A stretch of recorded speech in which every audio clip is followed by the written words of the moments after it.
भोजन करने के बाद उसी थाली में हाथ धोना क्यों महापाप के समान है?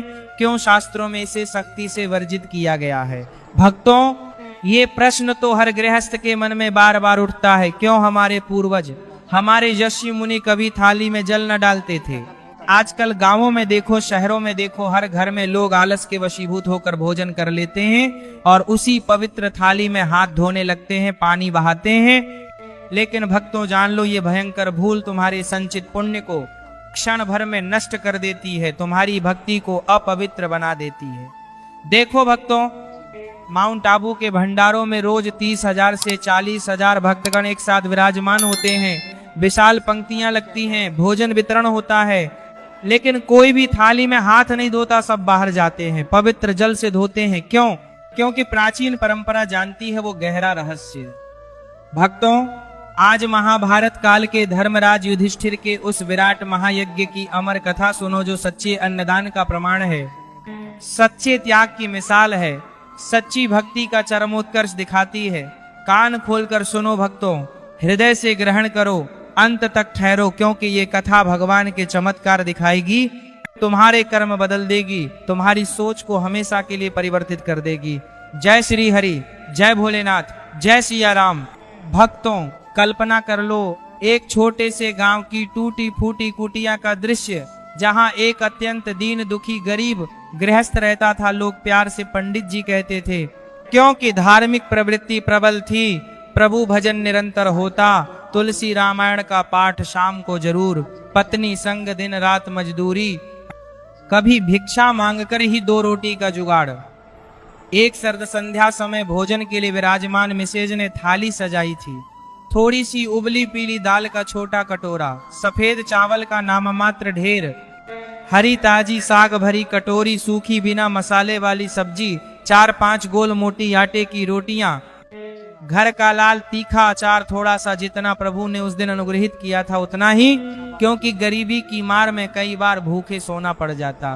पंडित जी प्रार्थना की, हे प्रभु विष्णु, हे भोले बाबा, ये प्रसाद स्वीकार करने जा रहा हूँ, कृपा बरसाओ।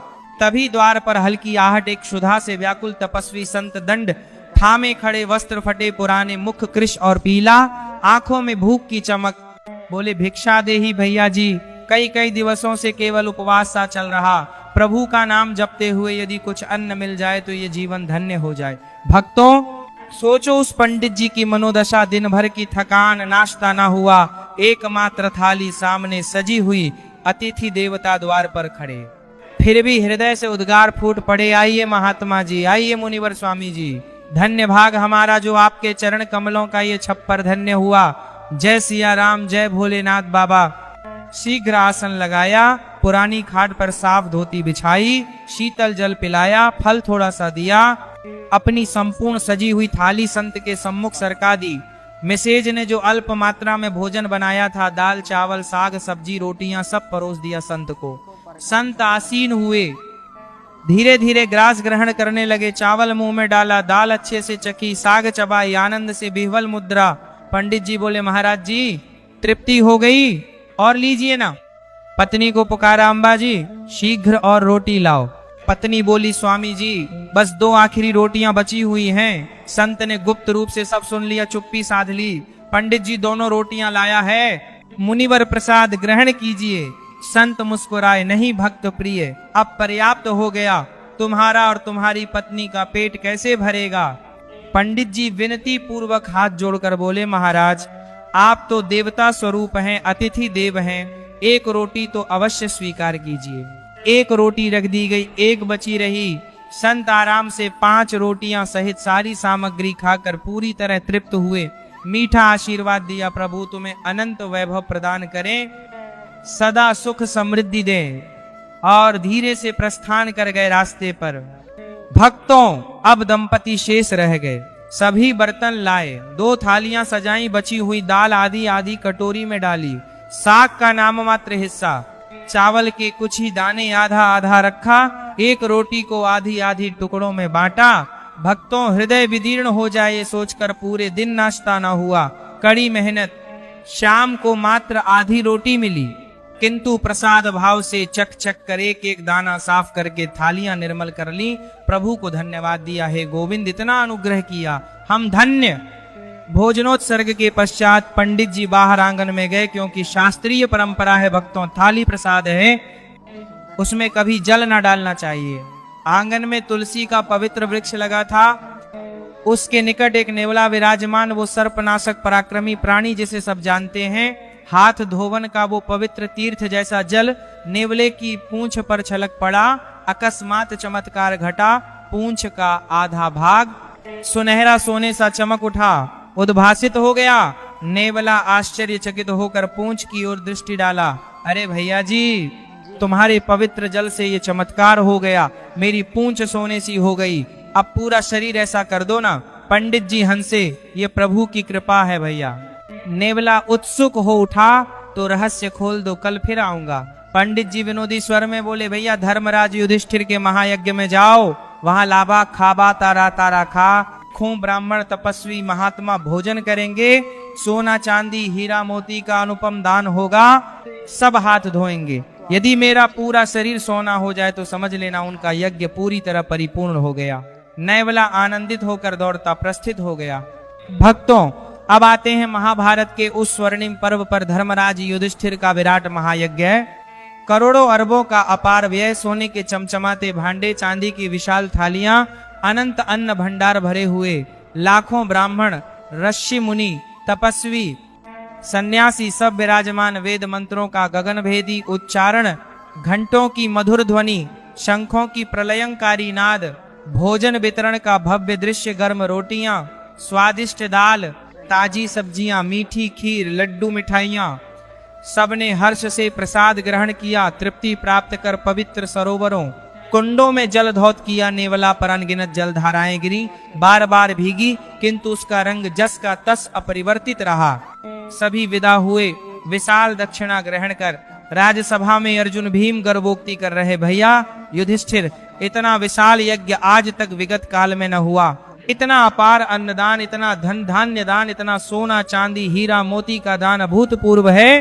तभी नेवला बीच सभा में कूद पड़ा, उद्घोष किया, भीम भैया चुप रहो, यहाँ तो यज्ञ विफल ही रहा। सभा मर्माहत, स्तब्ध साइलेंस। भीमसेन प्रलयंकारी गर्जना, कौन हो तुम असंभव प्राणी, आधा अंग सोने सा चमक रहा है, किम कर्तृत्वम। ये नेवला निर्भीक, मैं साधारण नेवला हूं भैया। एक गरीब भक्त के छोटे से घर में सच्चा यज्ञ संपन्न हुआ। उसके भोजन पश्चात बाहर धोए तीर्थ जल से मेरी पूंछ सोनी हो गई। तुम्हारे यहाँ लाखों ने भोजन किया, हाथ धोए, किंतु कुछ न हुआ। उनका हृदय दान श्रेष्ठ था। भक्तों, श्री कृष्ण जी मंद मंद मुस्कुरा रहे थे। अर्जुन उत्सुक, हे श्याम सुंदर, हे प्रभु, ये रहस्य का उद्घाटन करो। भगवान श्री कृष्ण की वाणी सरित बनी, शृणु अर्जुन सखे। वो दीनहीन भक्त श्रद्धा भाव से परिपूर्ण था, प्रभु में अटूट विश्वास। अतिथि तपस्वी का आगमन हुआ, अपना सर्वस्व वो एकमात्र थाली पूर्ण दान कर दी। आधी रोटी पाकर पत्नी संग संतोषी भाव से प्रसाद ग्रहण किया, बिना किसी शिकायत या विपक्ष के। उसके हाथों का वो पवित्र तृप्त जल सर्वस्व त्याग का पुण्य युक्त नेवले को सोना बना गया। तुम्हारा ये यज्ञ वैभव पूर्ण अवश्य, किंतु त्याग की मात्रा न्यून थी उसके पास, तो बस वो एक थाली ही संपत्ति थी, सर्वस्व दान हो गया। अर्जुन आश्चर्य विह्वल, प्रभु तो पूर्ण सोनत्व कब होगा? कृष्ण बोले, राज्य भर में भूखित की खोज करो। तत्काल अन्वेषण, घने जंगल के विपिन में एक तपस्वी महात्मा भूखा उपवास कर तपस्या रथ मिले। उन्हें आदर पूर्वक बुलाया गया। निवेदन, महाराज भोजन ग्रहण करो। भोजनोत्सर्ग किया, दाल चावल रोटी सब्जी। तृप्त होकर उन्होंने हाथ धोया। वो पवित्र जल नेवले पर पड़ा और देखो चमत्कार, पूरा शरीर सोने सा चमक उठा। आगे से पीछे तक एक समान सुनहरा। वहीं मंदिर का घंटा स्वयं टन टन बजने लगा। यज्ञ संपन्न हो गया। भक्तों, अब रहस्य ग्रहण कर लो। थाली भोजन बनते ही भोग लगाओ भगवान को। एक एक दाना, एक एक कण पवित्र प्रसाद बन जाता है। अच्छे से चक चक कर साफ कर लो, किंतु उसी में हाथ धोकर जल मत डालो, अपवित्रता हो जाती है। बाहर जाकर पवित्र जल से धो। भंडारों में देखो 40,000 भोजन के बाद भी थाली निर्मल, हाथ बाहर। आलस त्यागो भक्तों, वो गरीब संतोषी भक्त का जल सोना बना, क्योंकि हृदय